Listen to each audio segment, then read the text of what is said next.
up, Taiwan? I'm Liao with news from here in Taiwan and around the world.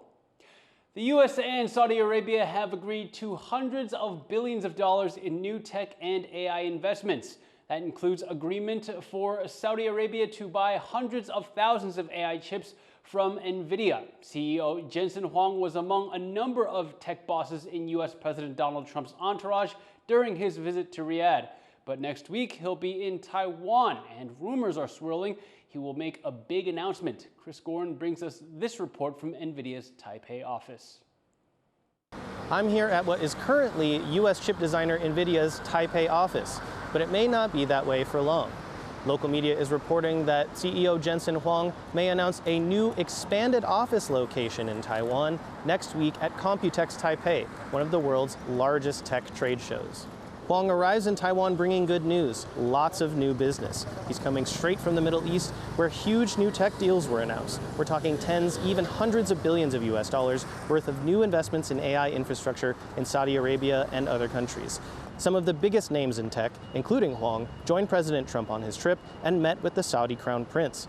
So what's in these deals? Well, Nvidia says they will sell hundreds of thousands of their highest-end chips to Saudi Arabia. There's also U.S. chip designer AMD, $10 billion in AI infrastructure for Saudi company Huang. More deals with OpenAI, Qualcomm, Google, the list goes on. And the moves reflect a broader strategy from the Gulf countries to transition from the world's reservoir of oil to its reservoir of computing power. Now, although there were no Taiwanese company representatives in Riyadh, Taiwan may be the silent winner in these deals. And that's because nearly all of the equipment at the center of these deals is manufactured in Taiwan. Nvidia's GPUs, AMD's AI accelerators, CPUs in Qualcomm servers, all made by Taiwan chip giant TSMC. And it goes further than that. Taiwan not only makes 90% of the most advanced chips, but also 90% of the data center servers that those chips end up in. Taiwanese companies like Foxconn, Quanta, and Wistron will likely assemble servers that will end up in Riyadh and Abu Dhabi. And that's why companies like Nvidia may need to expand their operations in Taiwan, starting with new office space. John Su, Scott Huang, and Chris Gorin in Taipei for TaiwanPlus. Pharmacists are concerned that a new Trump administration order to cut drug costs in the U.S. could affect Taiwan. There are worries that drug makers may raise prices in smaller markets like Taiwan or even pull out entirely. John Van Triest reports. U.S. President Donald Trump is ordering drug makers to cut their prices. A new executive order says companies must sell in the U.S. at the same prices they offer in other countries. Right now, Americans pay nearly 3 times more for prescription drugs than people in other developed nations. In Taiwan, where drugs are relatively cheap, there are jitters about how drug makers could react, because the U.S. market accounts for 1/3 of world spending on medicine, too big to lose. To keep U.S. prices high, companies could raise prices elsewhere. And in a worst-case scenario, they could stop selling to less profitable markets like Taiwan altogether. Pharmacists say cancer patients are among those who stand to lose the most. 是不是药品要停产，还是数量要减少？延长药都可能，专利的药都可能。尤其美国到台湾的，不可以取代的有72种，大部分就是癌症的用药。 Worse yet, cutting-edge drugs could take much longer to reach Taiwan, maybe 3 to 5 years after other countries, as companies focus on profit in big markets like the U.S. first. 所以势必你的上市一定要比美国晚个几年嘛。 比如说重大疾病，它目前台湾里面还就是以目前的治疗，它没有很多的选项的哈。那像这种药品就会受到比较冲击，会比较大。 Whether Trump's order will be effective is uncertain, and the government says there's a system in place to make sure Taiwan has a stockpile of medication it needs. 我们的健保署都可以有一个机制，都可以反映到癌症的药，如果对病人有帮助的药，我想我们是绝对。 国家站在国家的立场，政府的立场，绝对要让它用在病人的身上。 But concerned pharmacists say without higher health insurance premiums, Taiwan could soon find it hard to get the high-end medications needed to keep people healthy. Klein Wang and John Van Triest for TaiwanPlus. In just a few days, Taiwan is set to remember the victims of decades of government oppression with White Terror Memorial Day. But a bill recently passed by the opposition-led legislature appears to exclude the day from a list of important memorial days, renewing debates over how Taiwan treats its checkered past. Rick Liao has more. Calls for victims of Taiwan's authoritarian past to be remembered properly. 删除记忆日，删除记忆日，删不去百孔历史，删不去百孔历史。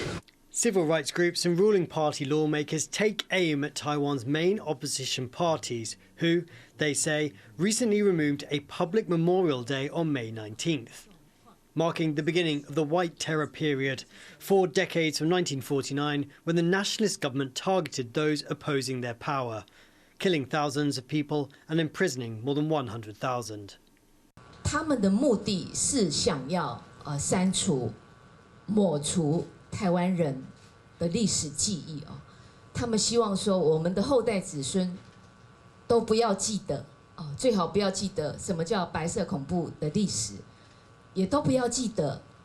For many victims of government oppression, justice has still not been delivered. Taiwan's Democratic Progressive Party, or DPP, government has been pursuing what's known as transitional justice, exonerating past political prisoners, redistributing ill-gotten gains, and giving millions of US dollars in compensation. And, in 2024, creating a new day to commemorate the victims of the period. But this day, White Terror Memorial Day, was not included in a recent public holiday and Memorial Day bill passed by this legislature, which, significantly, is in the hands of 2 main opposition parties, the Kuomintang, or KMT, and the Taiwan People's Party. It's the latest issue to ignite deep partisan politics in the country. The KMT, the party descended from the nationalist government behind the White Terror, says it is upholding the memory of that period, and that when they were in office, they established a public holiday to mark a government crackdown, acknowledging the past. 这显示国民党一向重视台湾过去的历史价值哦，在这次的讨论中，民主进步党放弃了自身的价值，而在修法中撤回提案，国民党表达非常的遗憾。 The ruling party rejects these claims and has been criticising the KMT-led public holiday bill. 我们反对仓促的上路，反对仓促的立法，甚至是在表决的前一刻才看到手上的修正动议。那甚至是我们在委员会里面讨论到的，包括我提议的婚姻平权的纪念日、白色恐怖的纪念日，还有 1996总统直选的国家主权日，全部都没有被放在最后的修正版本。那我也认为非常的遗憾。 Bad blood between the 2 major political parties has reached new heights since the DPP lost to the legislature, and one of the many things they fundamentally disagree on is how to face up to the country's violent past. For the second half of it, there are more controversy about. At the same time, the country began to develop quite swiftly, but on the other hand, there was still continuing oppression, and that is a quite mixed thing, and so it complicates people's narratives, people's collective memories. Taiwan will mark White Terror Memorial Day in just a few days, perhaps for the last time as an official commemoration. The country is still reckoning with one of the darkest chapters in its history. And now, as political divisions deepen, the question of how to remember that history has become a renewed source of contention. Andy Xue and Rick Liao for TaiwanPlus. And thank you for watching What's Up Taiwan. As always, you can visit the TaiwanPlus website or follow our social media for more stories from Taiwan and around the world. Finally, we bring you to a ceremony at Nepal's Yala Glacier, highlighting its rapid disappearance and drawing attention to the global retreat of glaciers. I'm Leslie Liao. Take care and see you next time.